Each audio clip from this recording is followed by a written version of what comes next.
dans la petite ville côtière de Port-Lumière. Niché entre des falaises battues par les vagues et des champs dorés, vivait William, un homme dont le sourire chaleureux cachait une détermination d'acier.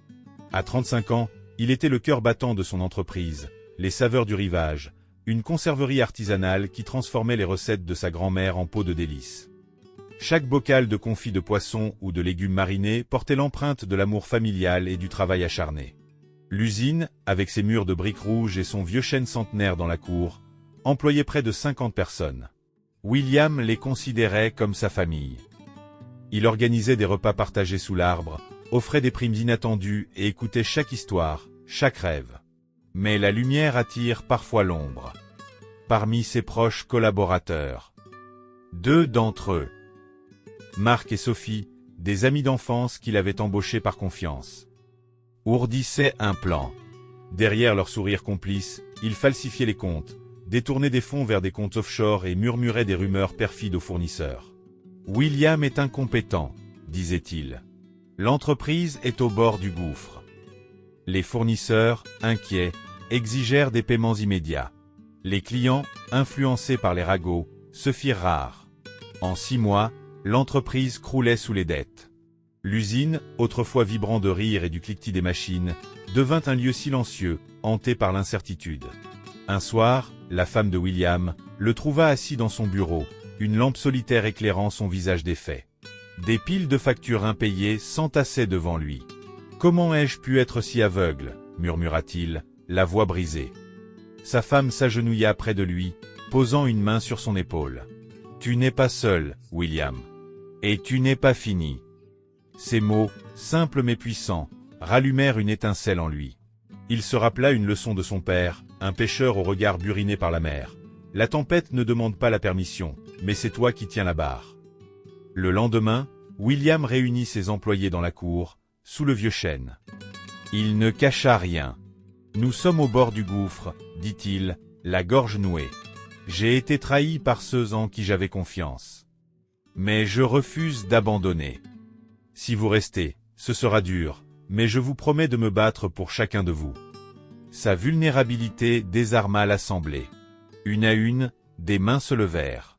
« On reste, patron », lança Maria, une ouvrière qui avait toujours un mot gentil pour tous. D'autres suivirent. Certains acceptèrent des salaires réduits, d'autres proposèrent des idées pour réduire les coûts. Cette solidarité devint le premier pilier de la Renaissance. William prit des décisions radicales. Il vendit sa voiture, une vieille berline qu'il chérissait, et hypothéqua la maison familiale, malgré les protestations de sa femme. « C'est un risque, dit-il, mais c'est pour eux, pour nous. » Il passa des nuits blanches à analyser chaque aspect de l'entreprise. Un soir, alors qu'il buvait un café froid, il eut une révélation. Pourquoi se limiter aux magasins locaux? Les saveurs du rivage pouvaient toucher le monde entier grâce à Internet.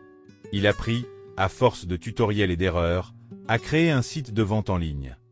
Chaque produit serait accompagné d'une histoire. La recette du confit de sardines venait d'une nuit où sa grand-mère avait cuisiné pour tout le village après une tempête. Le chutney de tomates évoquait les rires des cousins lors des récoltes d'été. Mais William savait que vendre en ligne ne suffirait pas. Il devait reconquérir la confiance perdue. Il commença à filmer des vidéos avec son vieux téléphone, dans l'usine même. On le voyait, en tablier taché, expliquer comment il vérifiait chaque bocal. Il publia ses vidéos sur les réseaux sociaux, sans filtre, sans artifice. Dans une vidéo, il s'assit sous le chêne et parla à cœur ouvert. « J'ai tout perdu. Mes amis m'ont trahi, mes dettes m'étouffent. Mais je crois en ce que nous faisons ici. Chaque bocal est une histoire, un morceau de notre âme.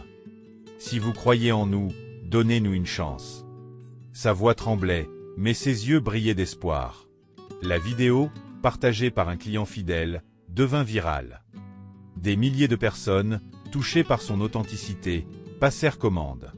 Des influenceurs locaux relayèrent son histoire, et bientôt, des journaux nationaux s'y intéressèrent. Les commandes affluèrent, et avec elles, l'espoir. William réembaucha les employés partis, leur offrant des primes pour leur loyauté. Il remboursa ses dettes, étape par étape, et fit agrandir l'usine. Mais il ne changea pas.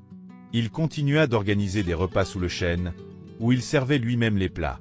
Il créa une fondation pour aider les petites entreprises locales en difficulté, se souvenant de sa propre chute. Sur le mur de l'usine, il fit graver une plaque. La confiance brisée se reconstruit avec du courage, de l'honnêteté et du temps. En 2 ans, Les Saveurs du Rivage devint une marque internationale, et William, désormais millionnaire, resta l'homme simple de Port-Lumière. Son histoire inspira des milliers de personnes, rappelant qu'une chute n'est jamais la fin, mais une chance de se relever, plus fort, plus sage. Moralité, les trahisons et les épreuves peuvent briser, mais c'est en restant fidèle à ses valeurs, en s'appuyant sur la communauté et en transformant l'adversité en opportunité qu'on bâtit une vie qui inspire le monde.